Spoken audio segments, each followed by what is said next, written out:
Okay, so it is our great pleasure to have Carlee here today. Carlee is an assistant professor at Carnegie Mellon University. Her research is in optimizing network systems, particularly on applying machine learning and pricing to data and computing networks. Let's welcome Carlee for her talk on optimizing the cost of distributed training. Yeah, so thank you for the introduction, Shin. Can everyone see my slides okay? Yes. And can everyone hear me okay? All right, great. Yeah, so today I wanted to talk about some of my group's recent results on the cost of running distributed machine learning algorithms. And this is joint work with my colleague Carlee Joshi at CMU, and our students, Yi-Chen and Jianyu, and my postdoc Xiaoxi, who led this work.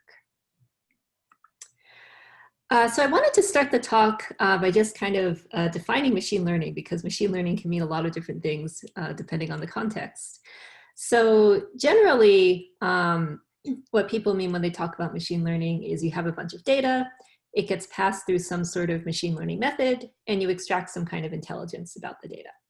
And often what intelligence means is you have some kind of model that describes or makes predictions on your data, and you try to optimize this model. And for this talk, that optimization process is really what I'll be talking about. So the idea is you want to optimize or train a model that relates a given set of input variables to a given set of output variables, again, given some training data sets. So why do we care about the cost of machine learning? Well, we care about that because machine learning jobs are growing bigger and bigger and bigger. And as this happens, it tends to be harder to actually run these sorts of jobs. So the way many machine learning jobs are run today, and the way that we run them in my group, is that we tend to use cloud servers. Cloud servers meaning some remote server in a data center that's generally operated by somebody else, and we just rent storage and computing and other resources from that. And again, the reason for this is because the training data sets for machine learning jobs have gotten very large. Often the models themselves might have millions of parameters. So in order to run this optimization problem of training the model, you really need massive computing resources to process the data. And typically what this looks like is within the cloud, you can rent what are called virtual machines, which are exactly what they sound like. They behave kind of just like regular machines, and they give you some CPU resources, some storage, some memory resources, etc. Some of the more famous cloud providers are things like AWS, Google Cloud Platform, Azure, Alibaba, etc. So this is typically how machine learning jobs are run today. And in fact, often when you have a very big machine learning job, you can't just run it on a simple virtual machine. You actually have to distribute the training across multiple virtual machines. And I'll talk in a couple minutes about sort of why this is particularly effective. But the idea is that in a cloud setting, you can have multiple virtual machines, and you will have data stored on the different virtual machines. Again, your goal is to train a model based on this data. So the way this happens is every virtual machine computes some local model update. Then these get sent up to what's called a parameter server. The parameter server combines the local updates together and then sends them back down to the virtual machines. And this process keeps going and keeps going and keeps going. So really, if you look at how machine learning jobs are run, they consist of some collection of virtual machines and a parameter server, and you have this continuous iteration between the multiple worker virtual machines and the parameter server. So in today's talk, as the title suggests, I'm going to be talking about the cost of running these sorts of distributed machine learning jobs. So in the first part of the talk, I'll give kind of an outline of distributed stochastic gradient descent, which is the specific algorithm that's generally used to train these sorts of machine learning jobs. After that, I'll talk about how you actually distribute, how you actually reduce the cost of distributed SGD once we know how SGD works. And I'll consider two particular ways to do this. One works on AWS and one works on a Google Cloud Platform. And then finally, time permitting, I wanted to talk a little bit about extensions of our results to this new emerging learning paradigm called federated learning, which some of you might have heard of, and also some other areas of future work that we're currently exploring. All right, so again, in the first part of the talk, I'll be talking about distributed stochastic gradient descent. And the reason for this is just because in order to try to reduce the cost of distributed machine learning, we have to understand a little bit about how distributed machine learning works, how to measure its performance, and how to measure its cost. All right, so if we now try to mathematically formalize our goal of training a model that relates these input variables to output variables, we can write this as an optimization problem. And generally it looks something like this. So this is our objective function. This is the thing we want to minimize. And this represents what we call the prediction error. So here I'm using W to denote our decision variables. And W is just the parameters in the machine learning model. We have a data set, S, so this is our training data. And I'm averaging here over every point in the training data set. And then for every point in the training data set, we can calculate what I call a prediction error or loss function. So this is some function L. And what L does is it compares the Y, which is the actual kind of prediction or the thing we're trying to predict, to H of X and W. So X are our input variables, W are the parameters of the model, and then H is just the model. So the model takes as input the parameter values and our input variables. It makes a prediction, and then we compare that prediction to the true value of the thing we're trying to predict. And we just average this over our entire data set. So this is the optimization problem that we want to solve. Typically, this model can be very, very complicated, for example, a neural network model. So how do we solve this? As I said, we solve this using distributed stochastic gradient descent. So the idea is you take your data set S and you split S into different partitions, and you put each partition onto one of your worker virtual machines. So we saw before that we have multiple virtual machines, and every one of them gets some random partition of your data set. And then what happens is you have your parameter server. Every worker pulls the current parameter values from the parameter server. It computes a gradient of its local loss function, so its loss function on its local data set. And then it pushes those gradients back up to the parameter server. There they are combined. And when I say combined, what I really just mean is they're added together. So the parameter server adds these things together. And then you start a new iteration where the new parameters are now pushed to all of the workers. And the reason this works is because if you remember from our objective function, our objective is just the average of the loss across every data point in our training data set. So if I want to take the gradient of that objective, it's sufficient to take the gradient with respect to every point. And I can do that at every single worker for the data points that are located at that worker. So this is how distributed machine learning works. And often the way people evaluate this sort of distributed SGD or machine learning algorithm is by looking at the accuracy of the model that you end up training. So you want to make sure that after you go through this process, the model at the end actually accurately makes predictions.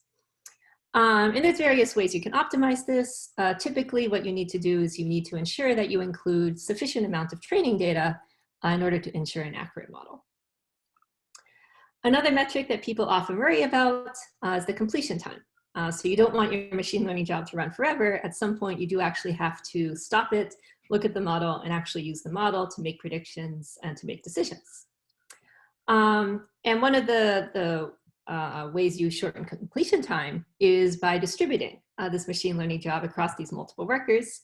So by doing this sort of parallelization, you can accelerate the completion time of the machine learning job because you're computing these gradient updates in parallel, so they don't take as long to complete, and you can train your job faster. So these two metrics have been pretty well studied in the literature, and people have looked at lots and lots of variations of stochastic gradient descent to try to optimize some combination of these.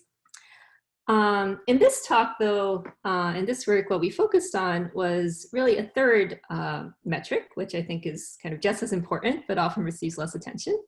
And that is the actual cost of running this distributed machine learning job. So at the beginning, I said that typically the way you run machine learning jobs is by renting computing and storage resources from somebody else. Obviously, you have to pay that somebody else in order to rent these resources. And it's desirable to kind of keep those costs to a minimum. So why do we care so much about the costs? Well, if you aren't careful about how much money you're spending on training this machine learning job, you might actually end up spending a lot of money. And this is because machine learning jobs, again, often require a lot of data. They often require a lot of computing resources. Even if you distribute them across multiple virtual machines, they might take days or even weeks if your model is big enough to run. So I did a quick back of the envelope calculation about how much money you can expect to spend on training one machine learning model. So this table here shows different instances or different types of virtual machines that you can rent from Amazon AWS. There's various configurations, and these are the prices. So they charge somewhere between 10 cents to 75 cents per hour. So this might not look like much, but then if you say that you have to run this job across, say, 10 instances for a week, suddenly you're looking at something in the order of $100 to even potentially $1,000 just to train one machine learning model. So again, this might be okay. Like if I really need this model trained, then maybe I am willing to pay a couple $100s for this. Where you start running into problems, though, is that when you actually do machine learning research, typically you're not just training a single model. You might want to train multiple variants of the model to see which model configurations work best, to train the model hyperparameters, etc. So if you want to kind of do a machine learning project, you could very well end up training something on the order of 10 to 20 to even more machine learning models.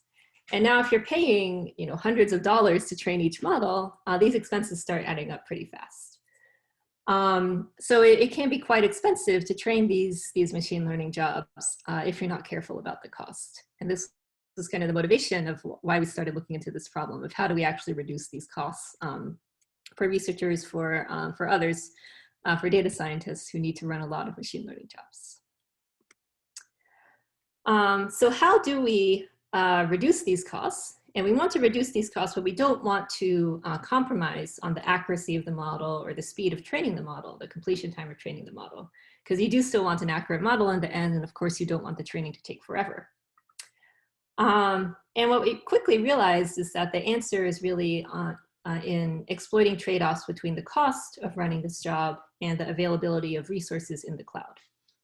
So many cloud services, if you start looking at their services, you'll see that they offer much lower cost options, but those lower cost options may not always be available to you. So our goal in this work was to say, can we use those lower cost services, and can we sort of intelligently configure our learning jobs so that this unavailability does not significantly affect the accuracy or the speed of the model. So that was the really core challenge that we started with. And as a consequence of this, once we started looking into the details, what we realized is that this requires new performance analyses of stochastic gradient descent. So even though there's been a lot of work on stochastic gradient descent, no one has quite studied it in this particular setting. So we had to extend some of the existing error bounds and performance analysis to our setting. And as I said, the second sort of contribution, which I'll hopefully have time to talk a little bit about at the end, is what are the implications of these results to other sorts of machine learning settings. So in particular, if you're trying to run machine learning on things like mobile devices, on sensors, on IoT devices, as is currently very fashionable, then you run into similar problems where your devices may not always be available. And we believe that our results here could be applied to those sorts of more general kind of federated machine learning settings. All right, so those are the main contributions of this work. So now let me talk a little bit more about how we use these trade-offs between cost and availability to optimize the cost of machine learning jobs. And then we'll see how they apply to two specific cloud platforms, and those are Amazon and Google. Okay, so what do these cost availability trade-offs look like? So the default option when you purchase resources from a cloud provider is something called on-demand pricing. And the way on-demand pricing works is it's exactly as it sounds. It's kind of pay-as-you-go pricing. You tell Amazon or your cloud provider that I want X amount of virtual machines with this configuration. They say, okay, they give it to you, and they charge you some amount of money per hour. If you look at what we call preemptible pricing, so these are lower cost options, but again, they have some availability trade-offs.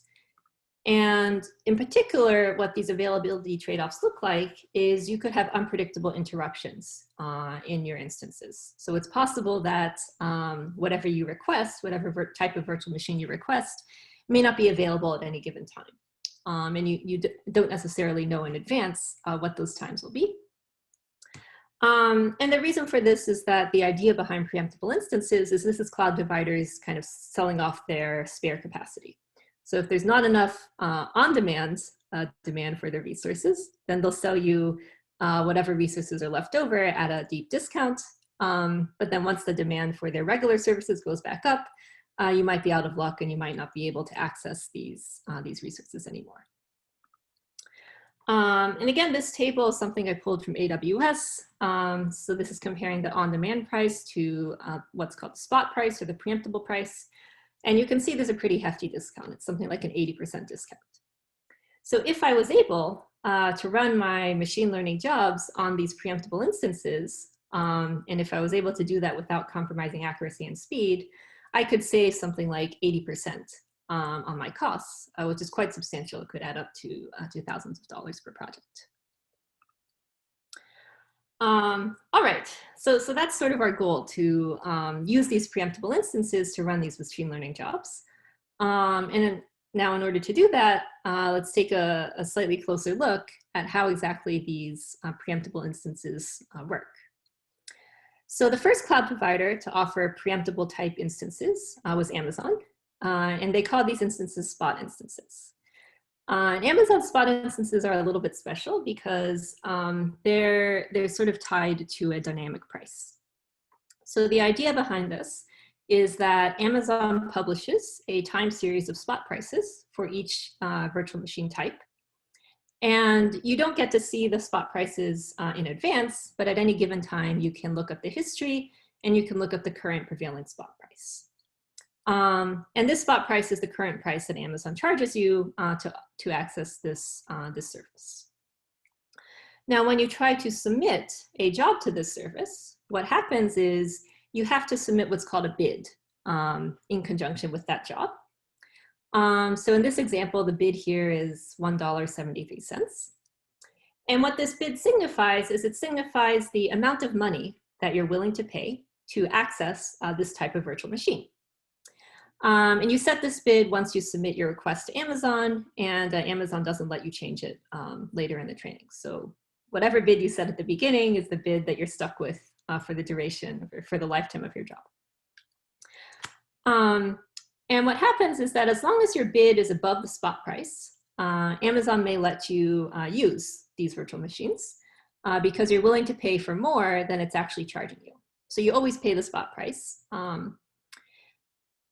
Now, as soon as the spot price goes above your bid, then suddenly Amazon is charging you more than you said you're willing to pay for access to this type of virtual machine.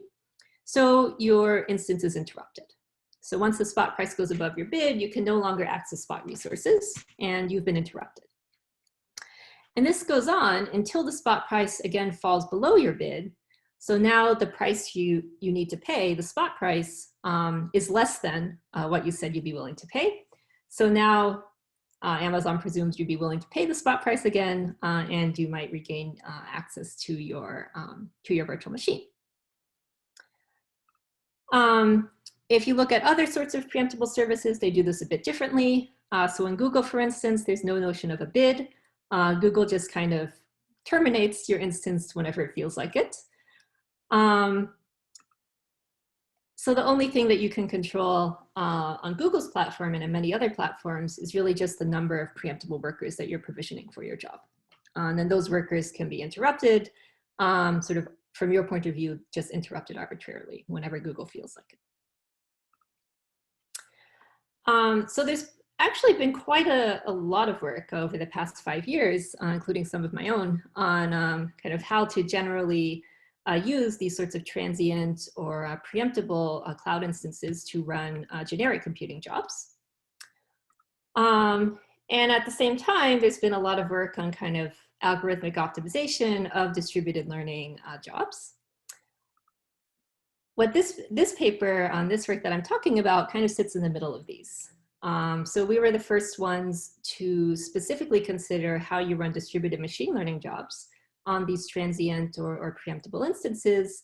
And as I mentioned before, this actually led us to some kind of new analyses of the distributed learning algorithms and how they perform in the context of these kinds of preemptible instances.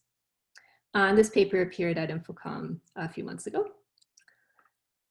All right, so now I think we have all the background we need to actually dive into our problem and say, all right, how do we exploit these preemptible instances to reduce our costs while maintaining our accuracy, maintaining our completion time? So a little bit more formally, you can write this down as this optimization problem. So your goal is to minimize the total expected cost of running your job, subject to constraints on your expected training error and your expected completion time. And we introduce this maximum allowed error, maximum allowed completion time.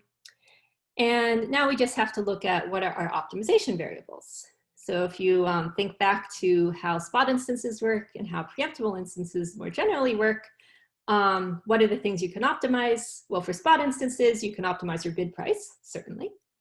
You can also optimize the number of workers.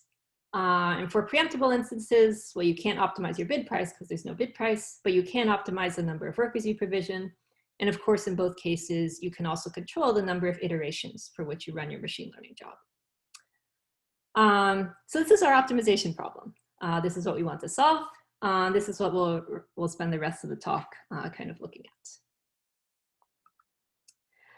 So in order to solve this optimization problem, the first thing we need to do, of course, is we actually need to find expressions for this total expected cost, expected training error, expected completion time, given our decision variables. So given the number of workers we provision, the number of iterations, and potentially the bid prices. So in the next couple slides, I'll show you how we do that.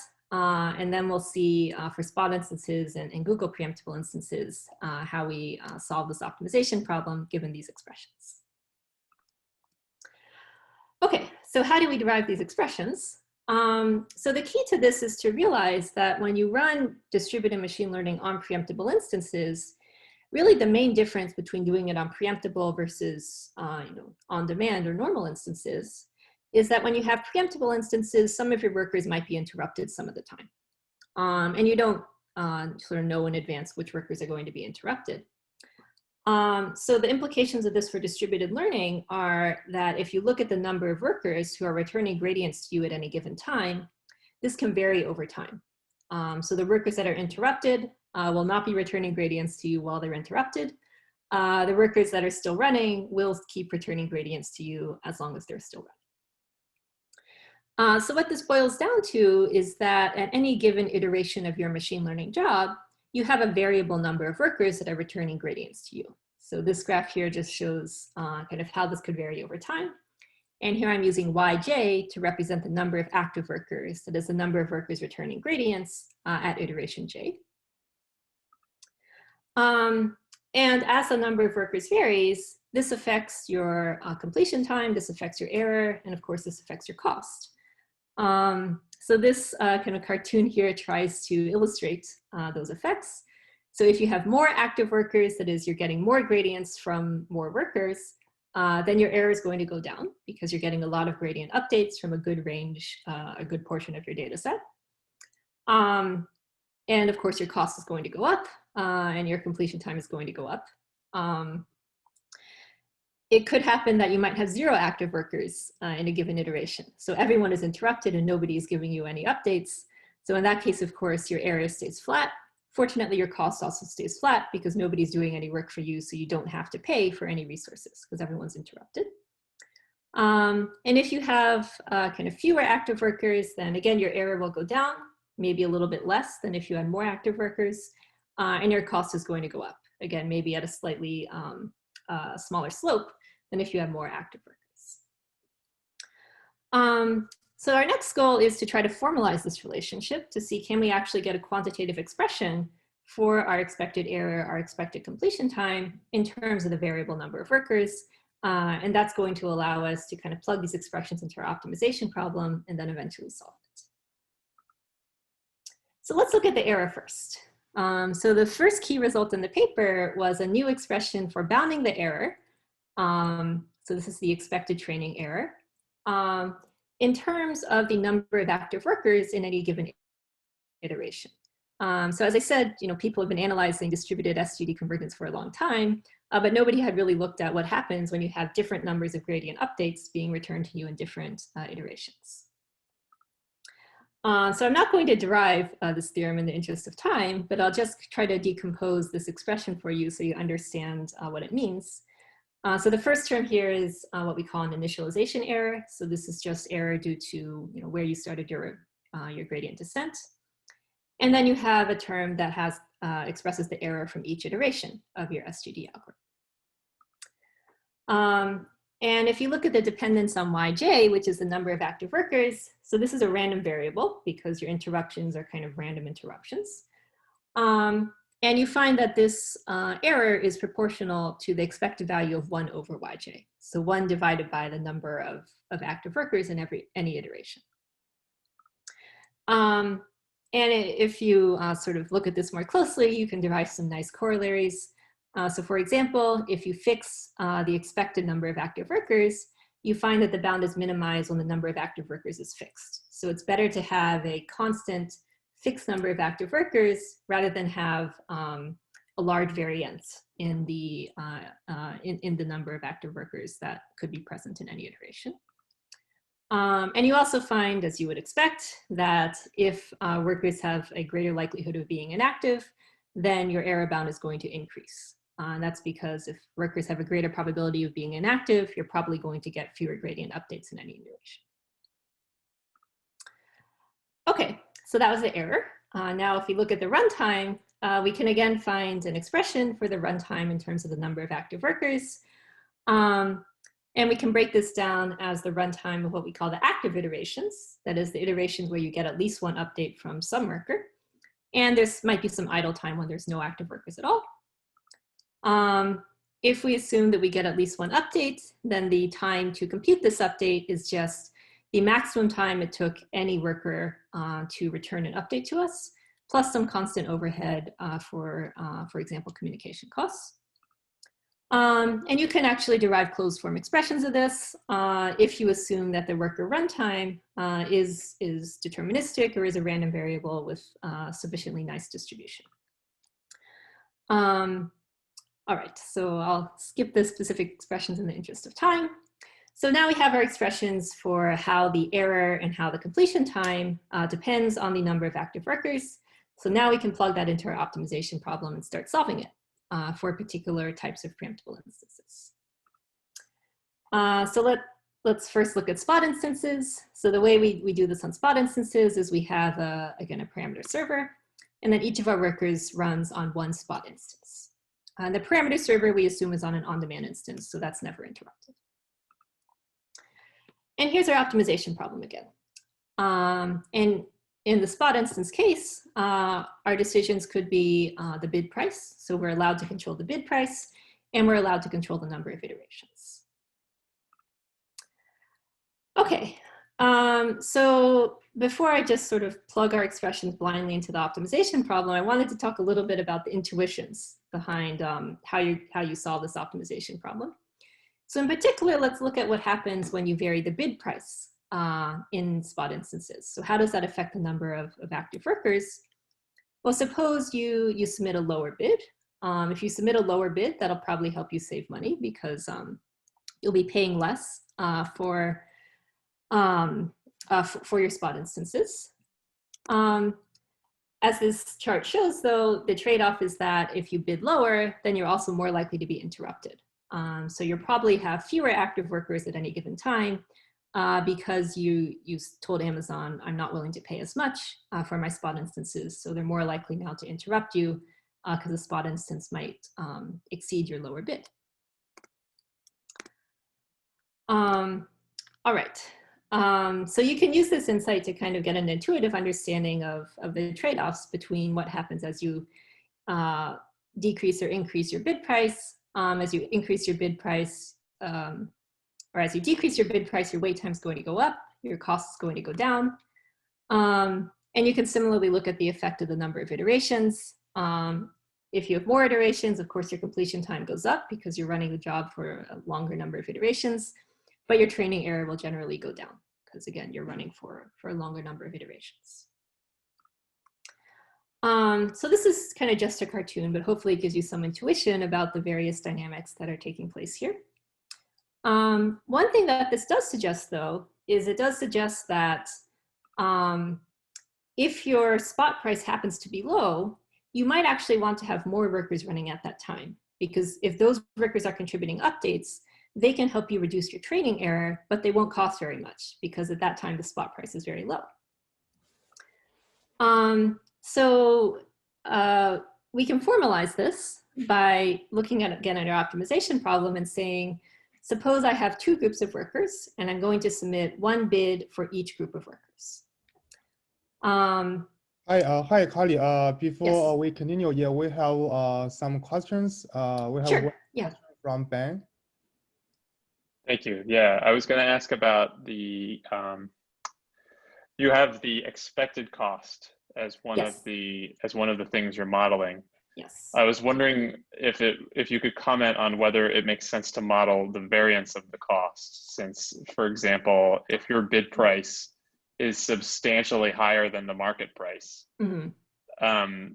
you know, and the market price doesn't fluctuate very much, let's say, then then the expected cost is not something that matters so much, but there's a potentially huge variance where the market price could go all the way up and almost reach your bid price and stay there. Yeah. And do you find that it's useful to model the variance in cost as well? Yeah, that's actually a good question. We didn't really think about that. So actually, the way a lot of people do use these spot instances is they will submit a very high bid price, sort of in the hope that that will forestall interruptions, and the market price is usually pretty low, so they don't have to care about that. That's not sort of the optimal thing to do in terms of the expected cost, but yeah, intuitively, it could be a solution that you might want to do in practice. Yeah, there's some cloud users who've had some nasty bills. Yes. And so they might enjoy seeing optimization for variance and cost as well. But yeah, thank you. Yeah, sure. Yeah, and also I guess Yair, do you want to ask a question? I guess. Well, it's this slide kind of like before Carlee talked about it looked like an all or nothing kind of thing, and I think the optimal thing is not an all or nothing, but I see by this slide she's going to that. Yeah. Okay, great. Yeah, so are there any other questions, or should I? Yeah, you can continue, I guess, yeah. Okay, sure, yeah. Yeah, so when you have these two groups of workers, so you're submitting different bids for different groups of workers, the optimization becomes a lot more interesting. And the reason for that is becomes clear when you start looking at what is the actual number of active workers at any given time. And of course, this depends on your spot price. So if your spot price is kind of between your two bids, then all of the workers in group one, so all the workers with the lower bid are going to be active. All the workers with the higher bid are going to be active, but the workers with the lower bid will not be active. If your spot price goes up further and exceeds both of your bids, now nobody's going to be active. But if you're lucky and your spot price goes down below your lowest bid, then both groups of workers are going to be active. So you have these three different cases of sort of how many workers are going to be active, again, determined by sort of how likely is it that the spot price will be in these 3 different ranges. So what this means mathematically is that if you model your spot price as some random process or random variable that changes over time, then now you can calculate what is the probability of being in each of these different cases, where workers in group 1 are active, workers in both groups are active, or no workers at all are active.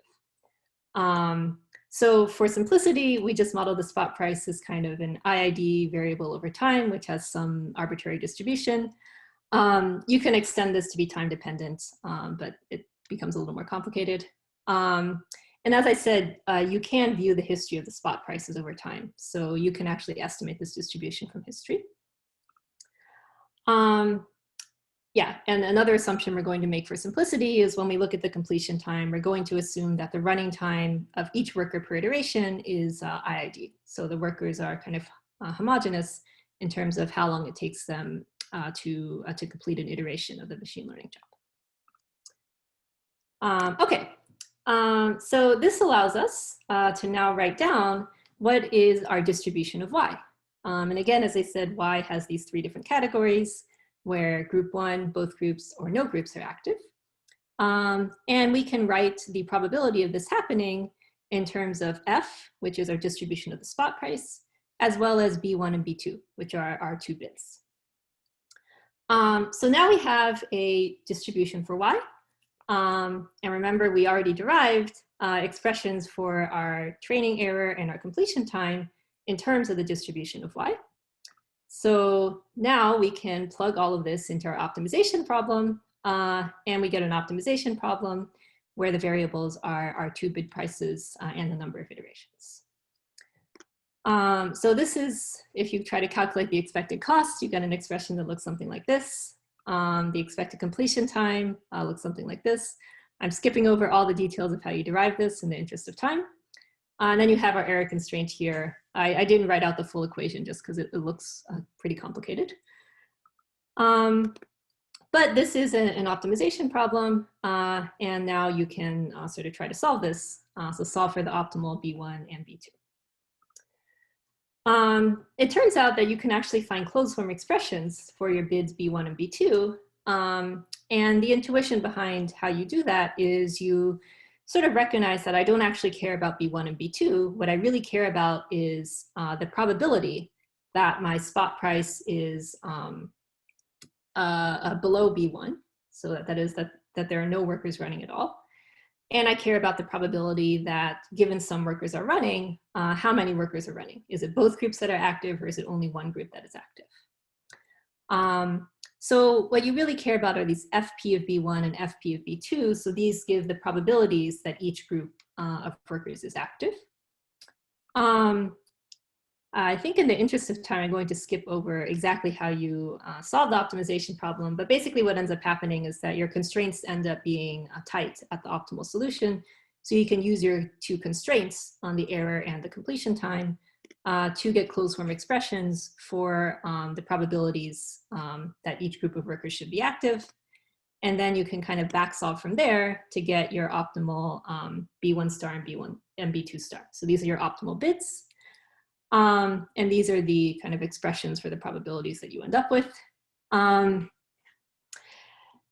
right, so you get some closed form expressions, and now you can kind of evaluate these and try to solve for, or try to deploy these when you're running this distributed machine learning job over spot instances. So we tried to do that. And here we're running a image recognition job on the CFAR10 data set. So the first thing we tried to do is we said, let's look at synthetic spot price distributions. So one distribution was uniform, one was Gaussian, or rather truncated Gaussian. And we tried out 4 different strategies. So one was no interruptions. That is, we never get interrupted. This corresponds to sort of on-demand instances. The other strategy was optimal 1 bid. So when we said all of our workers, and we had 8 workers here, have the same bid, and then we optimized that single bid. The third strategy was optimal 2 bids. So that's the equation you just saw on the previous slide for optimizing 2 bids for 2 groups of workers. And then we also tried out what I call a dynamic strategy. So this will come back later in the talk, but the dynamic strategy says you use the optimal 2 bids for 4 workers at the beginning, and then towards the end of your job, you add another 4 workers, re-optimize the bids, and restart your workers. And you can see here that if you look at the cost versus the wall clock time, the dynamic strategy actually performs the best. It has the lowest cost per wall clock time. And these X's here represent the amount of time it takes to get to 95% accuracy in this machine learning job. You can see the optimal 2 bids performs worse than the dynamic strategy, but better than the other 2 strategies. And the no interruptions performs, well, it has the highest cost, but it takes the lowest amount of time to get to this 95% accuracy. So this curve here shows the training accuracy that we got versus the cost that we incurred, and you see a similar pattern. So the dynamic strategy performs the best, that is, it gets to our 90% training accuracy at the lowest cost. Then the optimal 2 bids performs worse, but still better than the other 2 strategies of no interruptions and optimal 1 bids. So then we did experiments with the actual spot prices. So here we use actual spot price traces, and we get similar results. So here I'm showing the comparison between no interruptions, optimal 1 bid, and optimal 2 bids. So you can see the optimal 2 bids achieves higher training accuracy at a lower cost than either no interruptions or optimal 1 bid.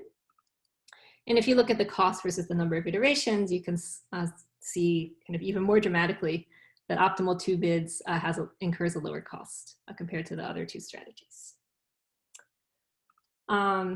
All right, so those were our results on spot instances. Now, once we go to preemptible instances on other platforms, things are a little bit different because, again, now remember, we can't submit any bids.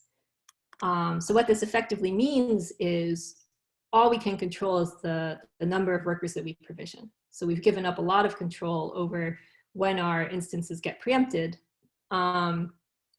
We did look into whether we could build some sort of model for how likely it is that our instances get preempted, and therefore what is the distribution of the number of active workers at any given time.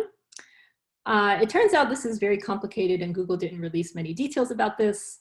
So we finally gave up and said, all right, let's just make an assumption that the expected expectation of 1 over the number of active workers is O of 1 over n to the chi, where chi is some exponent that's greater than 0. So this, for example, would be satisfied if you assume that every worker is preempted with a fixed independent probability. Okay, so one thing you could do with this is you could just, plug everything or plug our expressions into our optimization problem, solve for the number of iterations, solve for the optimal number of provisioned workers, and you get the closed form solutions here. Again, these expressions are very complicated, so I'm not really going to go into them in much detail at all. So we did this, but we weren't terribly satisfied by the results because they didn't seem very interesting. Then, however, we started looking in more detail at our actual error bounds, and then we started to see something a little bit more interesting. So remember, when we derive these error bounds, I said that you get some expression for the error per each iteration for which you run the machine learning job. And now if you look in more detail at what this contribution or error per iteration looks like, you see that there's a greater contribution for later iterations. So what this means is that this coefficient here is larger for iterations that are later in your training. This sort of intuitively makes sense because later in the training, what you do later in the training is probably going to have a more direct effect on the solution you end up finding with your gradient descent algorithm. So what we realized, though, is that you can actually try to compensate for this larger coefficient later in the training by trying to adjust this expectation of 1 over yj. So if you can increase the number of workers for a later iteration, so if you can choose your maximum number of workers so that E of 1 over yj increases exponentially with j, then you can offset this greater contribution in later iterations. And intuitively, this kind of makes sense, because if you look at how stochastic gradient descent works, sort of at the beginning, you're often pretty far from the optimal point, so it doesn't really matter what direction you go in as long as you're more or less correct. As you get closer and closer to the optimal point, though, variation or variance in your gradients is going to have a big impact on how accurate your model ends up being. So you want to reduce this variation or this variance. And one of the ways to do that is to make sure that you're computing your gradient over a larger number of points. In other words, that you have a larger number of workers. So if you follow this strategy, and in fact, you can follow this strategy, you just exponentially increase the number of provision workers over the number of iterations. Then you get a new error bound. And in this case, the additional error per iteration has collapsed into a much smaller term. And you can actually show that as the number of iterations goes to infinity, this error should converge to 0. So you should get to the optimal point. As we looked into this a little bit more, we found that other papers have kind of proposed similar strategies where you increase the batch size as you go through your machine learning job. So here instead we're increasing the number of workers, but effectively this is the same thing. However, I think this was the first bound that sort of quantified why increasing the batch size or the number of workers is a good idea in later iterations. So if you compare this, this dynamic strategy to our static strategy from before, where we kept the number of provision workers constant, you can show that, in fact, our dynamic strategy does perform better, or at least as well. And you can, so if you can exponentially increase the number of workers over time, and the number of iterations you need is going to logarithmically shrink as you do that. There is one sort of question here, which is, what is this exponent that I use to exponentially increase the number of workers? It turns out this is not actually that hard to optimize. You can plug it into this optimization problem here, which doesn't have a particularly nice structure, but you're only optimizing one variable, so it's not too hard to solve. And so then once we had those results, we decided let's try this out on Google Cloud Platform. So I'm showing you some of the results of our experiments here. So this here was a synthetic simulation of GCP. So here we're assuming a binomial distribution of the number of active workers. And you can see the blue line here is when we optimized the number of provision workers. The red line is when we randomly chose this. And you can see the blue curve achieves better training accuracy for any given cost.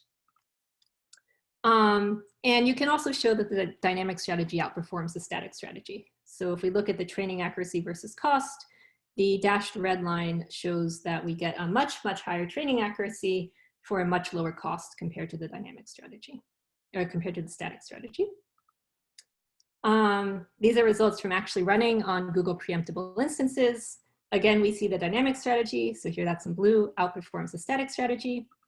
And we also did some experiments where we varied the exponent by which we exponentially increase the number of workers. And you can see the optimal here was about 1.0002.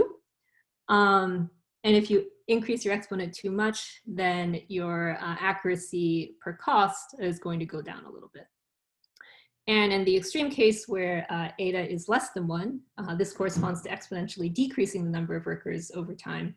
You don't expect that to perform well, and indeed that does not perform well. So your accuracy is stuck around 65%.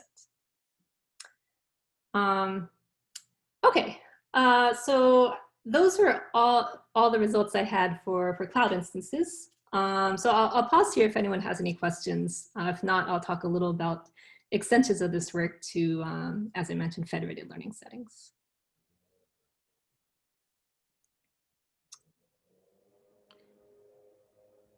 Yeah, I think we have a question from Ben.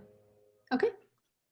I had another quick question. So yeah, sometimes these cloud providers have instance types that are pretty comparable. It might be very much the same specs, but two different, like one is Intel and one is ARM or something like this. Yeah. But they could but they are different markets, right? So there's actually different degrees of competition for those two mostly comparable instance types. Yes. We thought about whether bringing some idea of actually switching from market to market might be a way to improve the strategy. Yeah, that's a really good question. And actually a lot of papers that look at generic computing jobs follow that very same strategy. So they have some intelligent way of migrating from one market to another. We didn't pursue that here just because I think the cost of migration might be very high, because you might have to migrate, some of your training data from one instance type to another instance type, and that could be very time consuming. But yeah, I think that would be a really interesting extension of this work, and yeah, getting some numbers on those costs would be interesting. Thank you.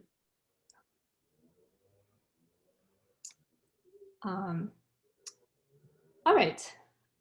So then, if there are no other questions right now, I'll spend just 5 minutes talking about some extensions of this, and then I'm happy to discuss more in the remaining time. Yeah, so at the beginning of this talk, I was talking a lot about how more and more data are stored in the cloud. You need these huge computing resources to train your machine learning jobs, and they're these just like massive things. However, if you look closely at what's happening, the data on which you're actually running these machine learning jobs are not collected in the cloud. They're collected at the edge of the network in these edge devices. For example, in the Internet of Things. So these could be sensors, cameras, phones, etc. And now if you want to train a machine learning job on this data in the cloud, you have to take all this data from where it's being generated, ship it over to the cloud, run your machine learning job, and then ship that machine learning job back to your edge devices so that they can use it to make decisions. Obviously, that's not always the most efficient thing to do. So there's been a lot of interest in seeing whether you can actually run your machine learning job sort of on these Internet of Things devices themselves.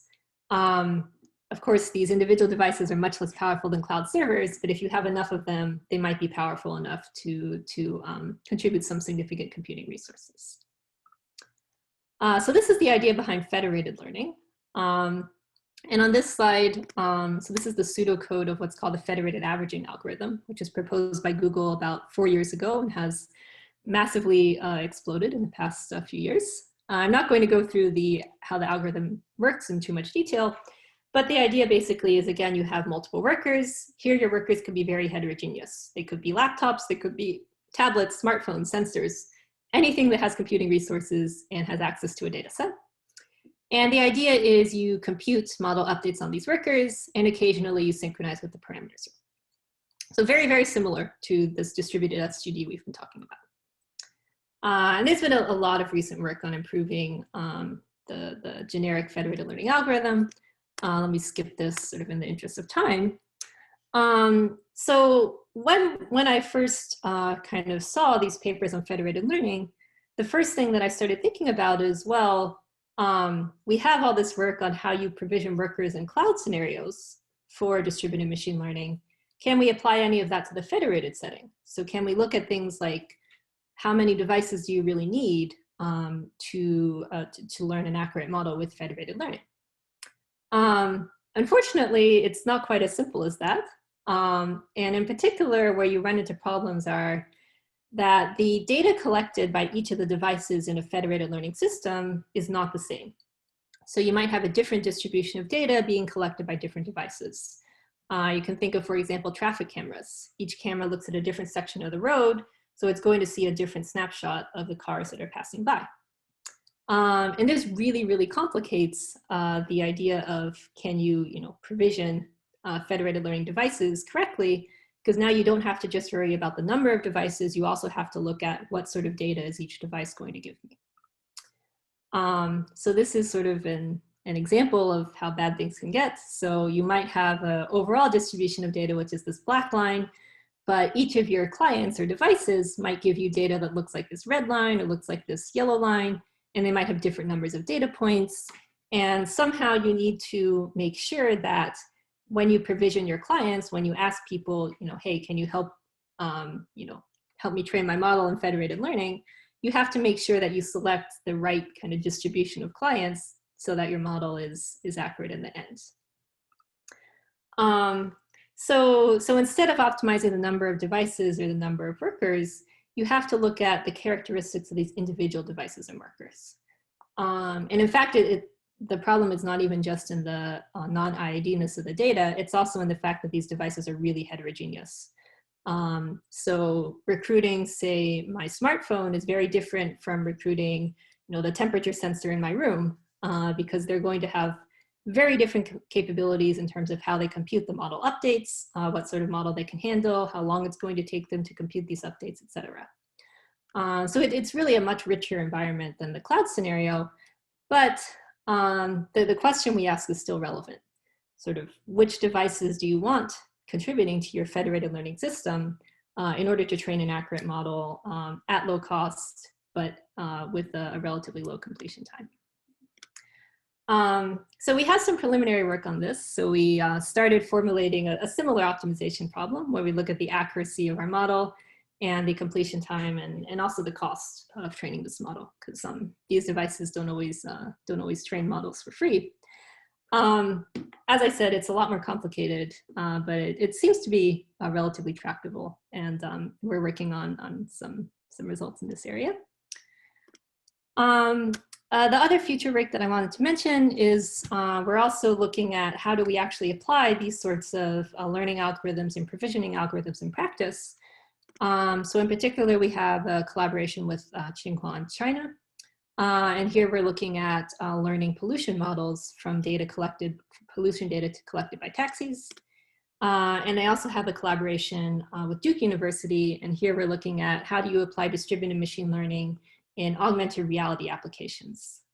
So for augmented reality, you need a lot of machine learning to do things like object recognition, placement of holograms, et cetera. And we're trying to see whether our results can have any practical implications for AR settings. And then on the algorithmic side, we have a lot of work, as I said, extending this to federated learning, looking more generally, how do you run machine learning applications on IoT, edge, and cloud networks? How do you run decentralized machine learning where you don't have a parameter server? And also looking at how do you actually collect the data to make sure that your data is sort of accurate and will help lead you to an accurate model. So lots of questions, lots of things to optimize in this space. I'm going to stop there. So thank you everyone for coming, and I'm happy to stick around and talk more and answer more questions. Okay, great. Let's thank Carlee for this very interesting talk. Yeah, then we will have some time for questions. So I will start with a question about the cloud provider. Sure. So so in your talk, you talk about how users can take advantage of the spot instances to lower the cost. Mm-hmm. So from the view of the cloud providers, if they know that the users are taking advantage of their system, so I'm guessing, can they design some mechanisms to improve their own revenue based on the users' strategies? Yeah, that's a really good question. So the high level answer is yes. So if I have some idea of how users are trying to exploit my spot instances, I could, for example, raise the spot price, right? And try to extract more money from them as they use my instances. To be honest, I'm not really sure how if Amazon is doing this sort of optimization. I suspect they are on some level. But of course, there'd be a lot of competing factors. Like maybe they want more people to use spot instances to raise awareness of their service or something. But yeah, that's also an interesting side of the problem. Yeah, I guess this will, be maybe related to some like game theory problem. Yeah, exactly. Yeah. Okay, great. Yeah. Okay, then let's have some, let the audience to ask some questions. So Russ, do you want to start first? Sure. First, this was a really, really interesting talk, and so thank you for it. I might have missed something at the beginning. The optimization problem you set up was to basically, given a requirement, get the solution the cheapest way, minimize costs. Yes. Yeah. A lot of times that's not my problem. I got $1,000 and I want to get the best model I can for that amount of money, or an adequate model as quickly as I can. Have you examined trading off between the objective function and the constraints in your optimization, and how does it affect the rest of what you do? Yeah, that's a really good question. So conceptually, yeah, you can use this framework to sort of look at these trade-offs. Yeah. We haven't really studied this in detail, but I actually have a master's student right now who's trying to build some sort of tool that will tell you things like, oh, if you increase your budget by X%, probably your final model will go down by Y%. And so it's kind of quantifying these trade-offs. One of the challenges there is that some of these constants in our error bounds are a little bit hard to know a priori for arbitrary models. So we're looking at sort of ways you can estimate those in order to develop some practical guidelines for cloud users and for machine learning users. Okay. Yeah, well, that's great. Seriously, the problem that most of us academics have is we have a limited amount of money. Yeah, right. Okay, but no, I thought that, well, that's really great. Tell me when that tool is available. Absolutely, yeah. No, I want to use it myself. I spent, $500 on a project last month that wasn't supposed to happen. Okay, great. Next, Yair. So I think, yeah, it's really great how you showed basically that if you have two prices, you do better than if you have one price. Yeah. If I look at how things like that really work in the instances I was exposed to, not necessarily in this realm, there's actually a utility curve, a utility function that each additional worker doing his job is giving me some utility that I can actually quantify where is the break-even point. Yeah. Where, for me, it's the same. If either I get it for that price or I don't get it, it's the same, okay? And then if I can get it for lower than that, then that's a win-win situation for both me and the provider. And if I cannot get it, if I get it at that break-even point, then it's a wash. If the price is high, I don't get it. That's a classic demand-supply situation. So that tells me that that the optimal strategy actually will assign a different price for each additional resource. Yes. But I think that's what Russ was saying, that we started from the premise that we want to get to some 95%. Yeah.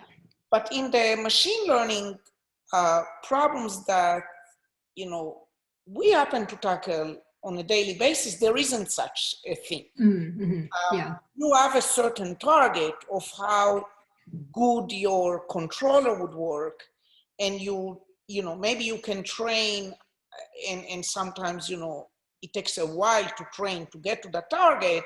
Otherwise, you can have a different strategy that can guarantee you something without any training, because it's a different kind of algorithm.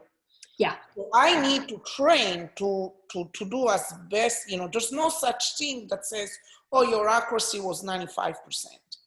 I don't even know what the optimal thing is. I just know what I can guarantee. And the machine learning helps me go way beyond that. Anyway, it's a different framework, but I think in economics, it's a demand and supply, right? Each additional resource. Yes. So I wonder if you can comment, because the thing that you nailed it in a very mathematical manner. Right, yeah. Okay, in those two cases. Yeah. Anyway, if you have any comment on that. Yeah. So within this framework, actually, you cannot even relax this assumption that there's two groups of workers and have a different bid for every worker. We looked at that at the beginning, actually, but it's too hard to solve in closed form, so we relaxed it to these two groups. I do think that, more generally, you could try to, like switch around the objectives and say like, oh, I want as accurate a model as possible, but I'm only willing to spend, X number of dollars. The reason we didn't do that is just because, the optimization gets more complicated. But conceptually, you could use these sorts of results in this kind of analysis to solve that problem as well. And that would definitely be something that'd be interesting to look at. And other question that I have is, you look at, you know, the availability based on some expected situation. Mm-hmm. Yeah. So over, like on average, that's what will happen based on what we've seen happening with the spot price. Sometimes, you know, you need to make decision in the online world, right? I mean, Yes. And that is not necessarily the expected thing over a large period of time. So I wonder how that would adapt into a case like that. You know, when we need to decide, we need to handle an online situation. We need to make a decision now, in the situation now, not on the, So this is also something we started looking at because I mean, you're completely right. If you have traces, then you can do that exactly, right? You can, you can really answer that. And I saw that you had traces that actually performed even better than you thought, isn't it? Like in the traces, if I understood the graph. I was actually pleasantly surprised by how well this performed with our spot traces, and even on Google GCP, it performed better than we thought. So I think certainly evaluating like the accuracy of the model at any given point in the training is interesting. And I have another student who sort of got interested in this and is trying to look at, can you change this accuracy metric to say, I don't just care about what happens at some final time t, but can I sort of track how the data and how the model should be evolving over time. And there's some papers that have done this for kind of generic distributed optimization problems. So we're trying to see if we can extend this to the machine learning setting and look at this online setting. I think that's a very practical extension that we could look at. Okay, great. Do we have any other questions? Are there any other questions? Yeah, you can raise your hand if you have further questions.